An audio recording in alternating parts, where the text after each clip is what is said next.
கேரள மாநிலம் அட்டப்பாடி மற்றும் அதன் சுற்று வட்டார பகுதிகளில் வசிக்கும் ஆயிரக்கணக்கான தமிழர்களை அங்கிருந்து கட்டாயமாக வெளியேற்ற கேரள அரசு முயற்சித்து வருவதாக குற்றச்சாட்டு எழுந்துள்ளது.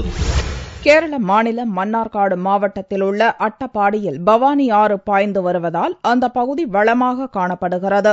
சென்னை மாகாணத்தின் கீழ் அப்பகுதி இருந்தபோது கோவை, பொள்ளாச்சி, தொண்டாமுத்தூர் பகுதிகளைச் சேர்ந்த நூற்றுக்கணக்கான விவசாயிகள் அங்கு குடியேறினர். அங்கிருந்த நிலங்களை தமிழர்கள் சொந்தமாக வாங்கி நிலத்தை பண்படுத்தி தென்னை, வாழை, மஞ்சள் போன்ற பயிர்களை சாகுபடி செய்து வாழ்ந்து வருகின்றனர். மொழி வாரியாக மாநிலங்கள் பிரிக்கப்பட்ட போது கேரள மாநிலத்தில் அட்டப்பாடி இணைந்தது. தற்போது அங்கு வசித்து வரும் 80% தமிழர்கள் விவசாயத்தை முதன்மை தொழிலாக செய்து வருகின்றனர். பல தலைமுறைகளாக வசித்து வரும் தமிழர்கள் கேரள அரசு விதிக்கும் வரிகளை முறையாக செலுத்துகின்றனர். இந்நிலையில் உச்சநீதிமன்றத்தின் உத்தரவுப்படி ஆதிவாசிகளின் நிலத்தை மீட்கப் போவதாக கூறி அட்டப்பாடியில் உள்ள பல ஆயிரம் விவசாய குடும்பங்களை கூண்டோடு வெளியேற்றும் முயற்சியில் கேரள அரசு இறங்கியுள்ளது. இதற்காக ஓய்வு பெற்ற IAS அதிகாரி தலைமையிலான சிறப்பு குழுவையும் கேரள அரசு அமைத்துள்ளது. இந்த குழு தமிழ் மக்களின் வசமுள்ள நிலங்களை ஆதிவாசி மக்களுக்கு சொந்தமானது என கூறி அவற்றை அப்படியே விட்டுவிட்டு வெளியேறுமாறு கட்டாயப்படுத்தி வருகிறது. கடந்த ஒரு மாதமாக இந்த நடவடிக்கை தீவிரமாகியுள்ளதால் தமிழக விவசாயிகள் செய்வதறியாது திகைத்துள்ளனர். குறுகிய காலத்துல பாத்தீங்கன்னா எங்களை எல்லாம் பழைய பழங்குடியினர்களிடத்திலிருந்து வாங்கின பூமி இதெல்லாம் விட்டு போட்டு போயிடணும் நீங்க அப்படின்னு சொல்லி புதுசா அதிகாரிகள் எங்களை மிரட்டுறாங்க.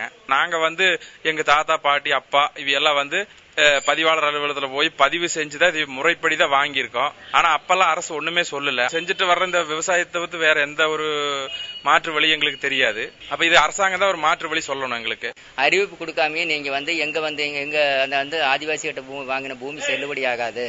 அதனால அந்த பூமி அவங்களுக்கே விட்டு கொடுத்து போட்டு நீங்க உடனே இறங்கி போயிடணும் அப்படின்னு சொல்லியிருக்காங்க. எங்களுக்கு இறக்கி விட்டுச்சுன்னா எங்க வாழ்வாதாரம் பாதிக்கப்படும். தங்களுடைய நிலங்களை முறைப்படி கேரள அரசிடம் பதிவு செய்துதான் அட்டப்பாடியில் பல தலைமுறைகளாக விவசாயம் செய்து வருவதாகவும் திடீரென்று தங்களை துரத்துவது எந்த விதத்தில் நியாயமானது என்றும் தமிழர்கள் கேள்வி எழுப்பியுள்ளனர். 50 வருஷம் 60 வருஷமா வச்சு வெள்ளாமை எடுத்துட்டு இருக்கிற பூமி இப்ப 2-3 தலைமுறை ஆயிடுச்சு. எங்க தாத்தா காலத்துல போய் வாங்கின பூமி எங்க அப்பா முடிஞ்சு இப்ப நான் முடிஞ்சு என்னோட குழந்தைகளை பெருசாக தொடங்கிச்சு.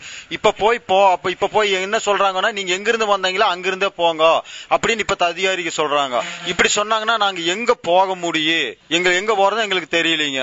எவ்வித முன்னறிவிப்பும் இல்லாமல் ஒரே நேரத்தில் ஆயிரக்கணக்கான தமிழர்களை கேரள அரசு வெளியேற்ற திட்டமிட்டிருப்பது எல்லையோர தமிழர்களிடம் கொந்தளிப்பை ஏற்படுத்தியுள்ளது.